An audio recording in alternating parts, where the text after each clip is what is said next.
Fala pessoal, como é que vocês estão? Tudo bem? Vamos aí para mais uma questão de hidráulica. E essa dessa vez é a questão 3.11, capítulo 3 de perdas localizadas. Beleza? Deixa eu só colocar aqui que é a questão 3.11. E a questão 3.11 traz essa figura de um sistema hidráulico, né? E a questão fala o seguinte: o reservatório B, que é esse reservatório aqui embaixo, né?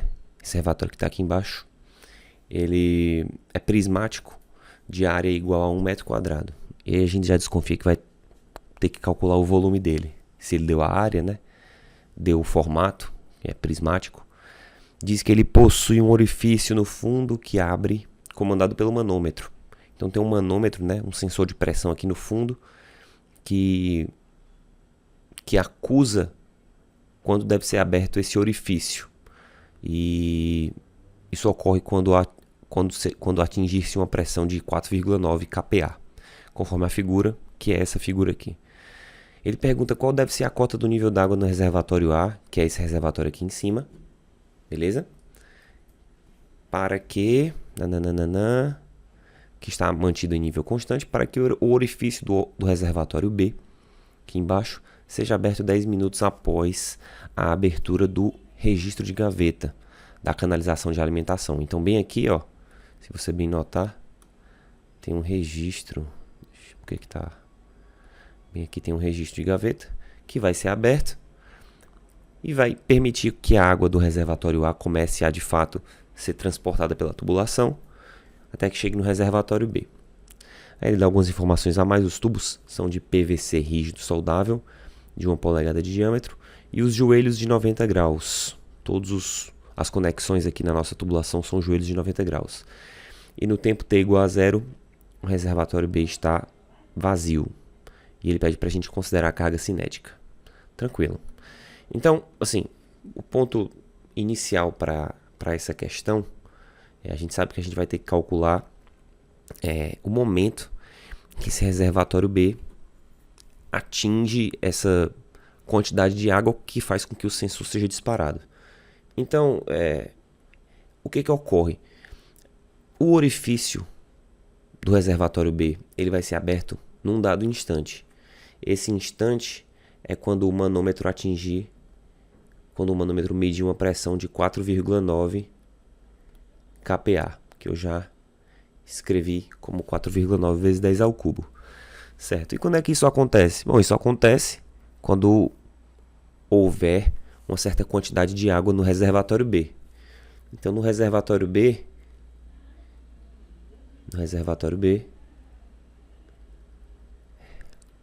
vai ter que haver uma certa quantidade de água. Ficou feio isso, hein? Reservatório B, ficou feio, mas vai dar certo. Qual é essa quantidade de água? Bom, como é que a gente pode calcular a pressão hidrostática devido a uma altura de água no reservatório B? Ora, essa pressão eu posso calcular como ρ vezes G vezes H. Perfeito? Como é um manômetro, essa pressão está sendo aferida apenas pela pressão hidrostática, né? A gente está desconsiderando a pressão atmosférica aqui. Então, como é que eu posso calcular isso? O meu ρ, densidade da água, pode ser 1000. A minha gravidade pode ser 9,8. Estou colocando esses valores porque são valores que eu já percebo que são utilizados pelo autor do livro, para fazer com que as nossas respostas deem o mais próximo possível, né? E a altura eu não sei qual é essa altura de água, mas eu sei que isso aí, para que meu orifício lá no fundo seja aberto, tem que dar quanto? 4,9 vezes 10 ao cubo. Perfeito? Então, com essa expressão aqui, eu consigo calcular qual é a altura no reservatório B, a altura de água, que vai fazer com que o meu manômetro atinja a pressão e aí o orifício seja aberto. Então, se eu fizer as continhas, ó, eu posso cortar esse 1000 com esse 1000, passo esse 9,8 para lá, fica 4,9 dividido por 9,8. Esse H é igual a 0,5 metro. Então, 50 centímetros de altura de água aqui no reservatório B já fazem com que o nosso orifício seja aberto, né? E ele fala mais, né? Ele fala o que mais aqui? Se você olhar aqui para a questão, ele fala que o orifício do reservatório B seja aberto 10 minutos após a abertura do registro de gaveta, certo? Então o que a gente tem que considerar aqui? Que vai ser atingida essa altura de água depois de 10 minutos de escoamento. Então com isso a gente consegue calcular o volume de água no reservatório B. Tranquilo? Então vamos fazer o seguinte. Deixa eu apagar esse amarelinho que eu escrevi. Se a gente partir aqui para o ponto 2, o meu volume de água, vou botar um V maiúsculo assim, ele é igual a área da base do meu reservatório vezes a altura. Perfeito? Qual é a área da base desse reservatório? Ele falou lá no comecinho, né? Eu acho que é 1 metro quadrado. 1 metro quadrado. 1 metro quadrado, a altura 0,5. Então, nesse momento, 10 minutos depois, o nosso volume de água, vou fazer assim, vai ser 0,5 metro cúbico. Perfeito? Ora, mas se eu tenho um volume de 0,5 metro cúbico e esse volume foi atingido 10 minutos após a abertura do registro, então eu consigo calcular a vazão de água que sai exatamente daqui. Vocês concordam? É a vazão que está rolando aqui na tubulação depois que eu abro esse registro. Perfeito? Então, se eu tenho um volume de meio metro cúbico, eu consigo calcular a minha vazão, sabendo que a minha vazão é o meu volume dividido por um certo tempo de enchimento. Perfeito? O volume sendo 0,5 e o tempo de enchimento é 10 minutos. 10 minutos, cada minuto tem 60 segundos. Vou achar a minha vazão em metros cúbicos por segundo. Perfeito? 0,5 dividido por 600 vai nos dar exatamente 8,33 vezes 10 a menos 4, né? Perfeito. Menos 4 metro cúbico por segundo. Essa é a minha vazão. Bom, a vazão que sai pela tubulação, mas é a mesma vazão que está correndo na tubulação. Perfeito? E aí, como eu já tenho a vazão, eu já posso achar por bem aqui, buscar a nossa velocidade. No enunciado ele já fala para a gente considerar a carga cinética. Então eu já vou calcular a minha velocidade a partir da minha vazão, porque provavelmente eu vou usar. Então, no mesmo tópico 2 aqui, eu sei que a minha velocidade é a minha vazão sobre a área da seção transversal do meu tubo. A vazão é 8,33 vezes 10 a menos 4. E a área é π diâmetro ao quadrado sobre 4. Então, π sobre 4. Quem é o diâmetro? Ele fala que a tubulação é de 1 polegada. Ou estou enganado? 1 polegada de... Vala-me Nossa Senhora. Ei. Aí, ó. 1 polegada de diâmetro. 1 polegada de diâmetro, 25 centímetros. Ou... Tá certo isso, meu Deus? Não. 1 polegada, 2,5 centímetros. Então é 25 milímetros. Então é 25 vezes 10 a menos 3 metros. E isso aqui é ao quadrado. Se você fizer essa conta, você vai encontrar uma velocidade de aproximadamente 1,7 metros por segundo. Beleza? Bom, o que a gente faz aqui agora em seguida? É de bom tom, já que a gente quer descobrir... Até esqueci o que a gente quer descobrir aqui. A cota do nível de água no reservatório A. Ele quer saber qual é a cota do nível de água nesse reservatório aqui de cima, que faz com que a gente tenha essa velocidade, né? Em outras palavras, né? Ele falou que queria saber qual a cota do reservatório A para fazer com que aquele sensor de pressão disparasse o orifício e tal. E a gente achou um sinônimo para isso. Qual o sinônimo? Bom, qual é a cota do nível de água no reservatório A para fazer com que a gente tenha essa velocidade no sistema de 1,7 metros por segundo. Porque essa velocidade de 1,7 metros por segundo é a que vai encher esse reservatório B, que é o de baixo num determinado tempo de 10 minutos e vai fazer com que seja disparado no tempo que ele indicou, que é os 10 minutos. Perfeito? Então, como é que a gente pode analisar agora o nosso sistema? A gente pode fazer agora um Bernoulli entre o início e o fim. Bernoulli entre, vou chamar A e B. Mas atenção aqui para o que eu vou pontuar como A e B, tá? Eu vou dizer que o meu A, bom, acabei botando uma seta aqui, não apaguei, né? Deixa eu apagar ela aqui agora. O meu ponto A seria esse daqui, por exemplo. Vou chamar de ponto A.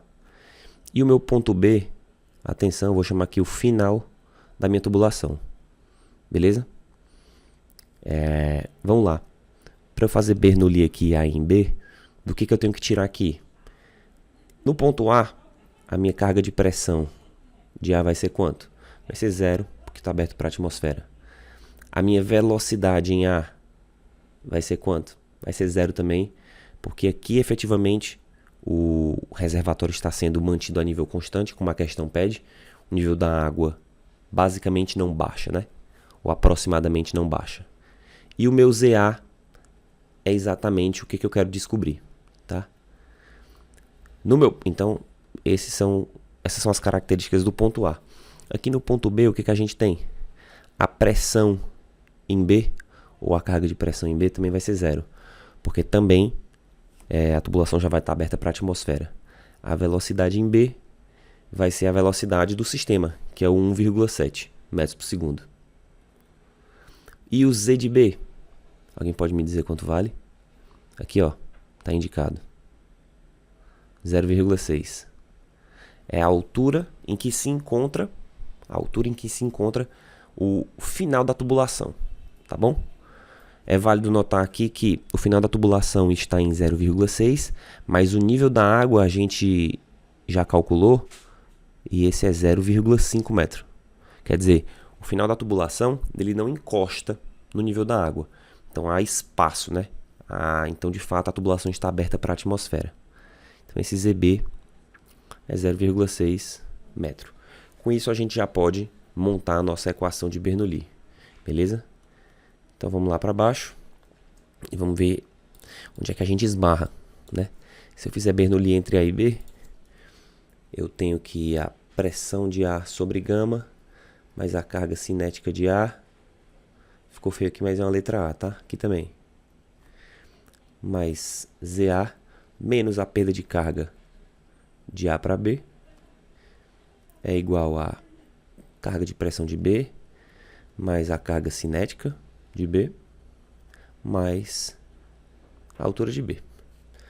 O que é 0 aqui? Bom, aqui a gente já sabe que é 0. Aqui também já vimos lá em cima que é 0. Essa carga aqui também é 0. Beleza? Sobrando aqui o ZA, vou deixar desse lado. Essa perda de carga eu ainda vou ter que calcular. Vou passar para o outro lado positiva. Então é ΔH de A para B. Mais a carga cinética de B eu consigo calcular, que é 1,7 ao quadrado. No, God, please, no! No! No! 1,7 ao quadrado sobre 2 vezes G, mais o ZB, que é 0,6. Perfeito? Então, já simplificando aqui o que eu tenho que ZA é a perda de carga de A para B,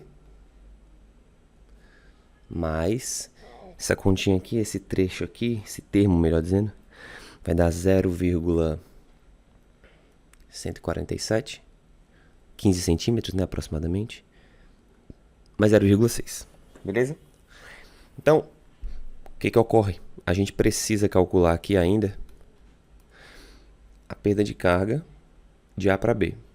Aí essa questão aqui vou utilizar para mostrar diferentes formas, né? E para a gente poder analisar as diferenças entre os valores encontrados. Então, para essa questão aqui, eu vou calcular a perda de carga de 3 formas distintas, né? A primeira forma que eu posso utilizar para calcular a perda de carga é utilizando essa equação de Fair, Whipple, são 3 pessoas, né? E Xiao, certamente é um chinês. É uma equação que tem no livro para material PVC rígido conduzindo água fria, beleza? A gente tem essa fórmula aqui. Claro, essa fórmula aqui é a perda de carga unitária, e aí a gente precisa incluir tanto a perda de carga distribuída quanto a perda de carga localizada. A gente vai já fazer isso. Mas se eu calcular aqui já de antemão o meu J, eu tenho 0,0008695. A minha vazão ela é 8,33 vezes 10 a menos 4. Tudo isso elevado a 1,75. E o meu diâmetro são os 25 milímetros, né? Ou 0,025 elevado a 4,75. Perfeito? Se fizermos essa continha, o nosso J vai me dar exatamente, ou aproximadamente, porque a gente vai cortar aqui as últimas casas decimais, mas fica 0,1446 metro por metro. Perfeito? Bom, se eu fizer a mesma continha aqui, mas utilizando essa segunda equação, que é mais conhecida de Hazen-Williams, né? Hazen-Williams. Se eu calcular o meu J aqui como 10,65, de novo a vazão 8,33 vezes 10 a menos 4 elevado a 1,85. O C, para essa questão aqui, você consulta na tabela, o PVC, que é a tubulação desse caso, é 150 elevado a 1,85. E o diâmetro, de novo, 0,025 elevado a 4,87. Esse J aqui vai nos dar, já fui feita a conta aqui, vai me dar, meu Deus, onde é que eu botei? Já acabei de fazer aqui, vai dar 0,128 mais ou menos.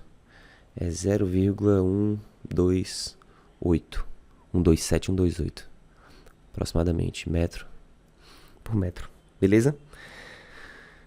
E bom, a última fórmula, que na verdade eu sempre sugiro que quando você tenha poder de escolha você utilize, é a fórmula de Darcy-Weisbach, né? Ou a equação universal da perda de carga, que é a fórmula de Darcy-Weisbach. Ixi, errei, falta um i aqui, Weisbach. Ou fórmula universal. Vou botar aqui universal da perda de carga. Na verdade a fórmula não tá nem aqui, mas é ΔH, ficou feio delta, hein, mano? É ΔH igual ao fator de atrito, L sobre D, V ao quadrado sobre 2G. Perfeito? Nesse caso aqui, a gente vai precisar calcular o fator de atrito, tá? Essa primeira equação aqui, todas as equações que eu colei aqui tem no livro, né? Essa primeira equação aqui para calcular o fator de atrito é uma equação simplificada de Suomi-Jain. Tô falando vários nomes aqui, mas não precisa se atentar a isso. Se você calcular o fator de atrito por aqui, você vai encontrar o fator de atrito F igual a, já foi calculado aqui também para a gente economizar tempo, 0,02177. Beleza? Para isso você tem que calcular o número de Reynolds e o epsilon. A título de informação aqui, o epsilon eu considerei 0,0015, eu acho, isso. E o Reynolds você consegue calcular como velocidade vezes o diâmetro sobre a viscosidade cinemática, por exemplo. Esse Reynolds, então, vai ficar como a velocidade é 1,7, o diâmetro é 25 milímetros, né? Vezes 10 a menos 3. E a viscosidade cinemática, 10 a menos 6 aproximadamente. Isso aqui vai te dar um Reynolds de... O meu aqui deu 4,25. 4,25 vezes 10 a quarta. Quer dizer, como quase sempre, regime turbulento. Bom, você coloca aqui o valor de epsilon, de D e de Reynolds, consegue calcular e achar esse valor de F. Beleza? Então deixa eu marcar aqui de amarelinho. Esse aqui é um valor de F calculado pela primeira fórmula. Mas, professor, não tem aquela fórmula grandona? Tem. Essa aqui, de baixo, que é a fórmula completa, né, de Swaminjani. Essa aqui, para utilizar essa fórmula, você não tem restrição. Nessa equação de cima, você tem que verificar se o seu escoamento atende à restrição de utilização da equação. No nosso caso, sim. Mas caso você não tivesse como calcular, tivesse em dúvida se podia usar essa fórmula menor, é só você utilizar a completa, porque essa equação aqui, a segunda, ela serve para todo e qualquer tipo de escoamento. Mas aí, curiosamente, quando você calcular, você vai encontrar um F de 0,02176. Quer dizer, é praticamente a mesma coisa, né, gente? Então, nem vale a pena usar a fórmula grande, a fórmula completa, porque ela é maior, mais difícil de você calcular. Ó. Perceba que, basicamente, a parte que equivale à equação de cima é essa daqui do meio, ó. Elas são bem parecidas, inclusive. Então, esses outros termos aqui, esse termo daqui e esse termo daqui, são termos que têm mais peso quando o escoamento tende a ser mais laminar. Perfeito? E bom, não é o caso aqui. Esses termos até ficam muito pequenos com relação a esse termo central aqui. E o valor de F dá, enfim, praticamente o mesmo, como vocês podem notar. E também tem a equação da curva limite dos tubos hidraulicamente lisos, que é o caso aqui da nossa questão, tá? Como a gente tem... Eu retirei esse trecho aqui do próprio livro. Ele fala que para escoamentos mais turbulentos e em tubos mais lisos, como o de PVC, que é o caso dessa questão, essa equação atende bem, ela se aproxima bem. E se você calcular o fator de atrito por essa equação, você vai obter o valor de 0,02201 aproximadamente. Que, se você olhar bem, é bem próximo dos valores encontrados, tá? Tranquilo?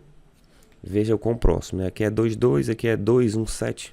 217 aqui já está perto do 220, de certa forma. Perfeito? Tranquilo? Bom, então tem essas três fórmulas aqui para a gente calcular o fator de atrito, caso a gente opte por utilizar a fórmula universal. Bom, então a gente vai calcular aqui usando as três fórmulas, né? Essa primeira aqui, o FWH, fazendo a sigla aqui dos nomes, a de Hazen-Williams, e essa de Darcy-Weisbach também. Puta que risquei aqui o negócio.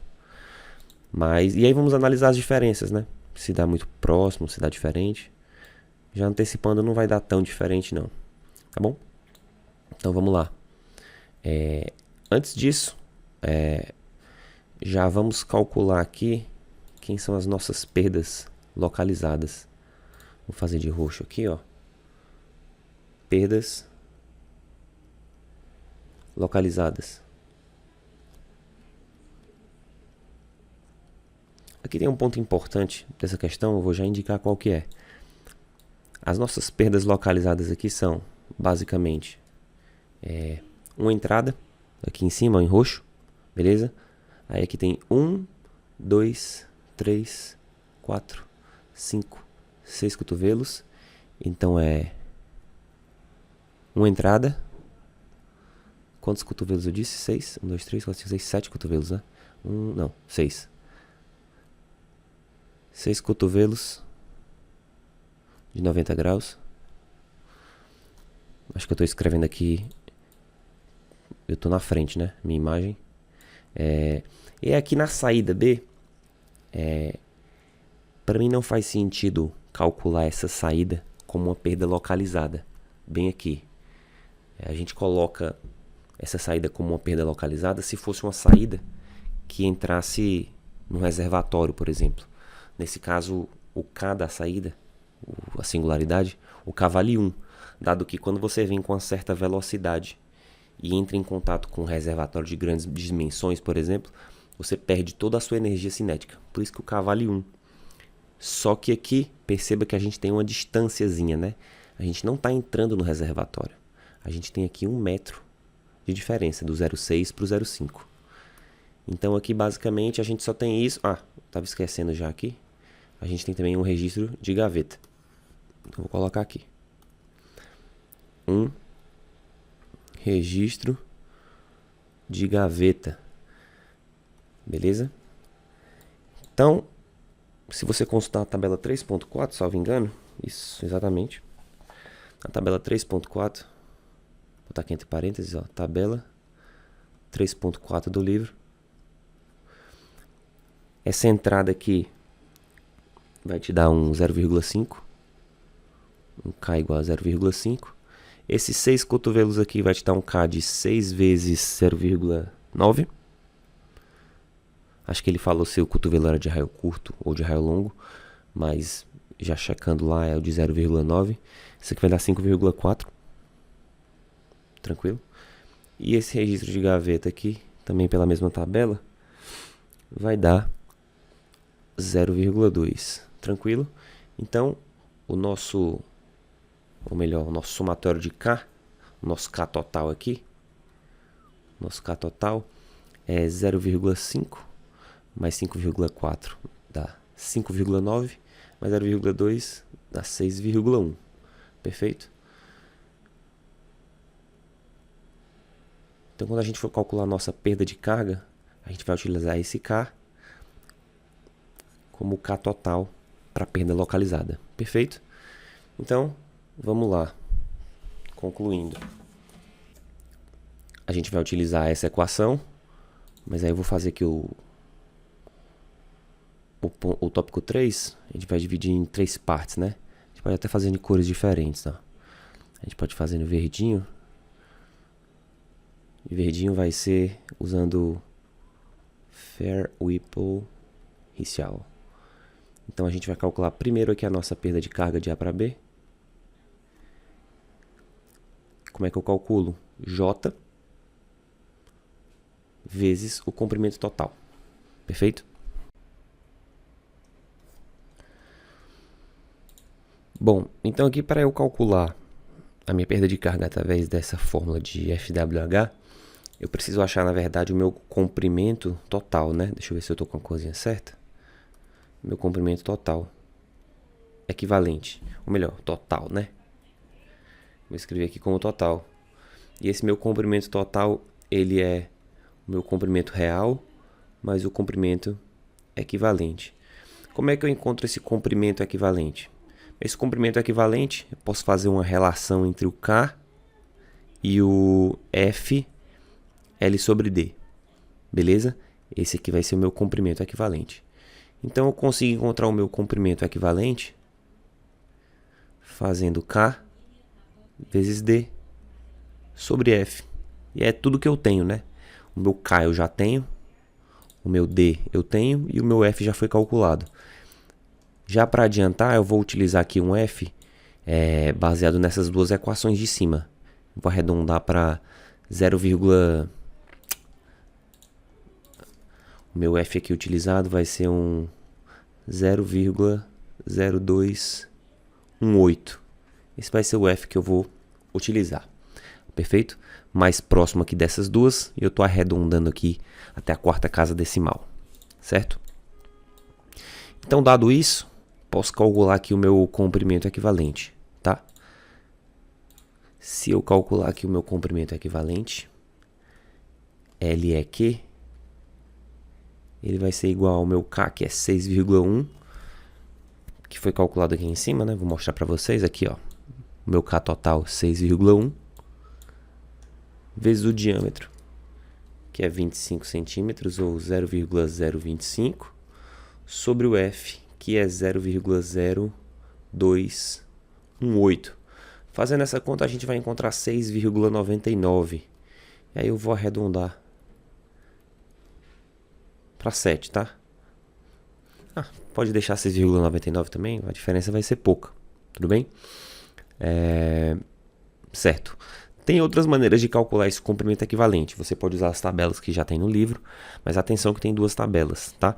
Tem a tabela 3.6, que é a tabela que até a gente utiliza mais para tubulação metálica, né? Tubulação metálica, ferro galvanizado, ferro fundido. E tem uma tabela 3.7, que ela é mais imprecisa. Apesar de ela estar inclusive na norma da BNT, é uma tabela não muito boa.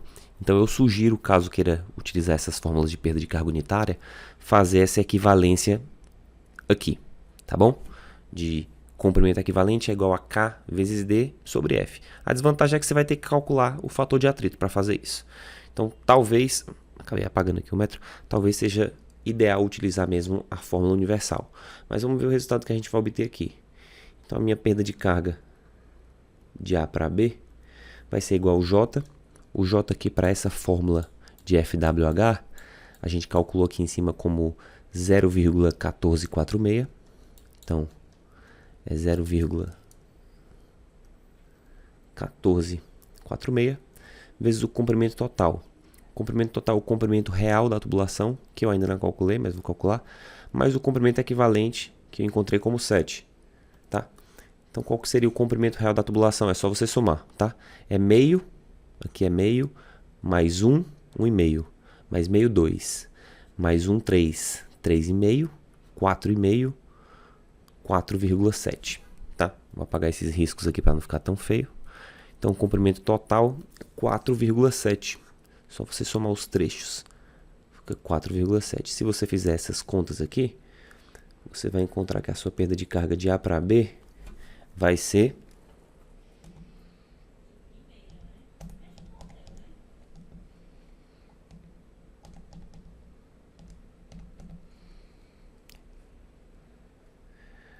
1,692 metros. Beleza? Então, calculando ZA, nós vamos ter 1,692 mais 0,147 mais 0,6. Isso aqui vai nos dar um ZA de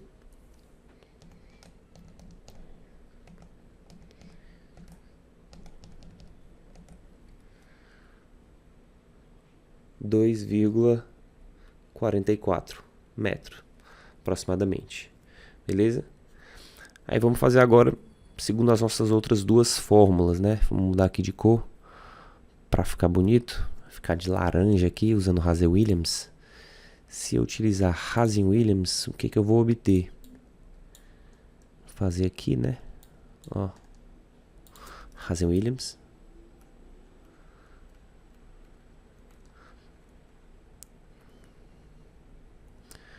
A minha perda de carga de A para B vai ser igual. Vou copiar tudo que eu tenho aqui, né?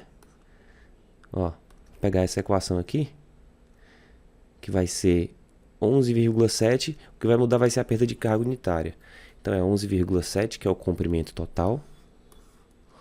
11,7 vezes o J de Hazen-Williams, que a gente calculou e encontrou 0,128. 0,128. Então, a gente vai ter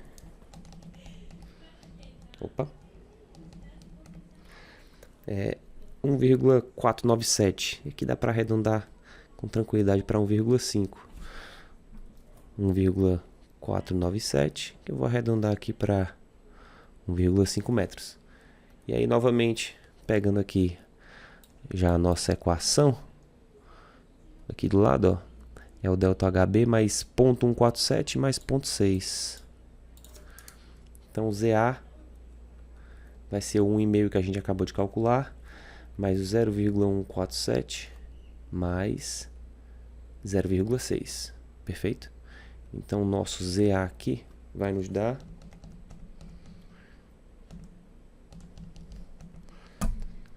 2,24. Na verdade, fica melhor se botar 2,25, porque fica 2,247. Então, encontramos aqui mais uma resposta. E se eu calcular utilizando a fórmula universal, vai ter uma perda de carga também diferente.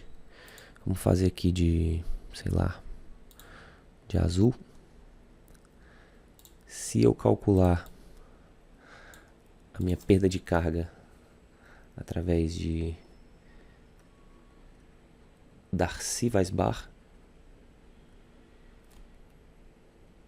ou a fórmula universal, o meu ΔH de A para B, ele é o F L sobre D V ao quadrado sobre 2G mais um K V ao quadrado sobre 2G. Essa é a perda de carga total. Esse primeiro termo é a distribuída e o segundo termo é a localizada. Então meu ΔH de A para B vai ser igual. Eu até já fiz essa conta, salvo engano. Esse distribuído aqui vai dar 0,604. Utilizando de novo o F que a gente já calculou, como 0,0218. A gente assumiu ali em cima. E a minha perda de carga localizada vai ser somando os Ks, que a gente já somou aqui em algum canto, né? 6,1 vezes esse termo de energia cinética vai nos dar o resultado de 0,899. 0,899, que você pode arredondar para 0,9 sem problema.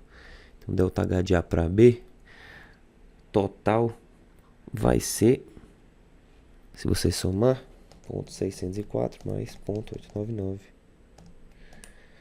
1,5, né? 1,5 aproximadamente.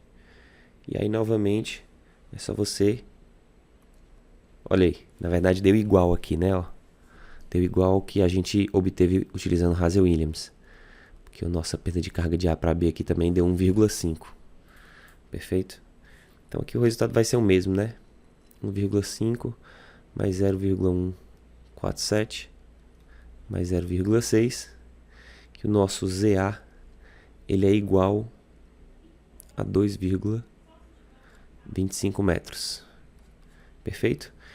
Então a gente pode ver que, inclusive, os resultados de Hazel-Williams e da fórmula universal eram idênticos. E utilizando o FWH, deu um pouquinho diferente, né? Um pouquinho superior. Perfeito? Então a questão é basicamente isso, pessoal.